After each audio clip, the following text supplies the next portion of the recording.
Okay.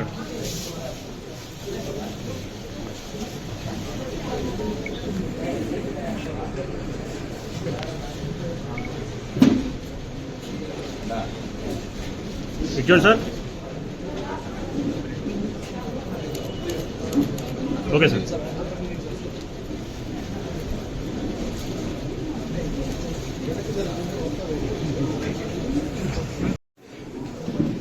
అదనా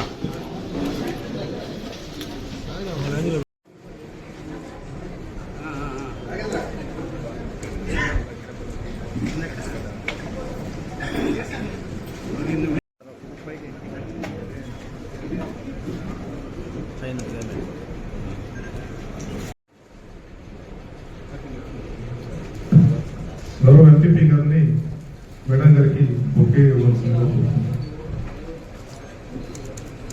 okay.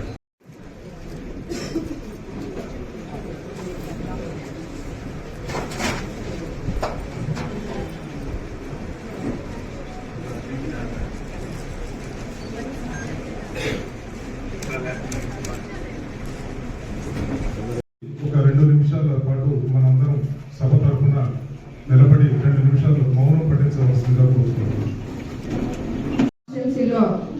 అత్యంత ముఖ్యమైనది housing. ఏ ఊరికి వెళ్ళినా, ఏ గ్రామానికి వెళ్ళినా ఇల్లు లేక ఎంతో మంది బాధపడుతున్నారు. ఇప్పుడే నేను ఇక్కడ పాములు వారి పాలెం అని చెప్పి ఒక ఊరికి వెళ్ళడం జరిగింది. అండ్ అంతకుముందు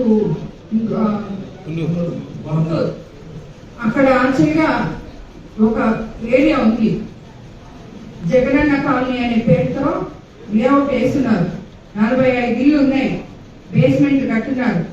కానీ అది మోకాళ్ళ లోతు నీళ్లు ఉన్నాయని ఎవరు మాకు అక్కడ వద్దు అంటున్నారు. వీళ్ళు ఇచ్చిన ఇల్లు గత ప్రభుత్వంలో ఎలా ఇచ్చారంటే ఆల్రెడీ ఉన్న వాళ్ళకి ఇచ్చారు. సో వాళ్ళు ఇక్కడ సేఫ్ గా ఉన్నారు. మేము అంత దూరం మేము పోలేము, మాకు ఇల్లు వద్దంటున్నారు. మరి అది 1.25 ఎకరా స్థలం 45 ఇళ్ళకి అలాట్ చేస్తున్నారు. ఫౌండేషన్ వేస్తున్నారు కొన్ని ఇళ్ళు. సో దాన్ని ఇప్పుడు ఏం చేయాలి? వాళ్ళు వద్దంటున్నారు.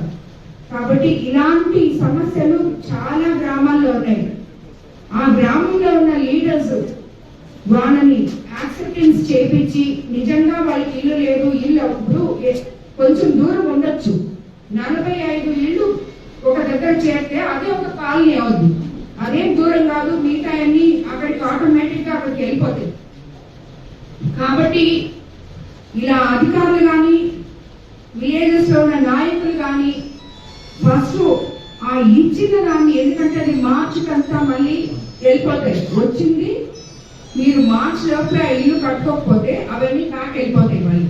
కాబట్టి మీరు ఆ లోకల్ నాయకులతో మాట్లాడి అధికారులు నాయకులు సమన్వయపరచుకొని ఆ ఉన్న ప్లేసు ఆల్రెడీ ఎవరికైతే మీరు ఏ పేరుతో అయితే ఇచ్చున్నారో వాళ్ళకి ఇష్టమా, వాళ్ళు వచ్చి ఇల్లు కట్టుకుంటారా సరే, లేదా ఇల్లు లేక 1 కిలోమీటర్ దూరం కాదు 4 కిలోమీటర్ల దూరంలో ఇస్తే కూడా పోయి ఉండడానికి ఇల్లు కట్టుకొని ఉన్న ప్రజలు ఎంతో మంది ఉన్నారు అదే ఊళ్ళో.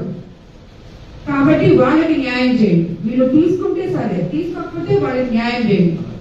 కానీ అది వదిలేసి వెనకాలకి పంపించేసి అవన్నీ మాత్రం చేయొద్దు. హౌసింగ్ వాళ్ళకి డిపార్ట్మెంట్ మొత్తం నేను కాన్స్టిట్యున్సీలో మొత్తం ఇప్పుడు ఒక ఇందుకూరుపేట మండలంలోనే ఇలాంటివి నేను చెప్పిన ఇలాంటివి 500 ఇల్లు దాకా నోటీస్ చేస్తున్నారు. సో మొత్తం కాన్స్టిట్యున్సీలో కూడా నేను అందరికీ చెప్తున్నాను, మొత్తం కాన్స్టిట్యున్సీలో కూడా ఇలాంటివి రెక్టిఫై చేసి ఎవరైతే ఇల్లు లేకుండా నిజంగా అవస్థ పడుతున్నారో వాళ్ళకి ఆ ఇల్లు శాంక్షన్ చేయించాము. అంటే మార్చిలో, ఫిబ్రవరి ఎండ్ కంతా ఇదంతా అయిపోవాలి.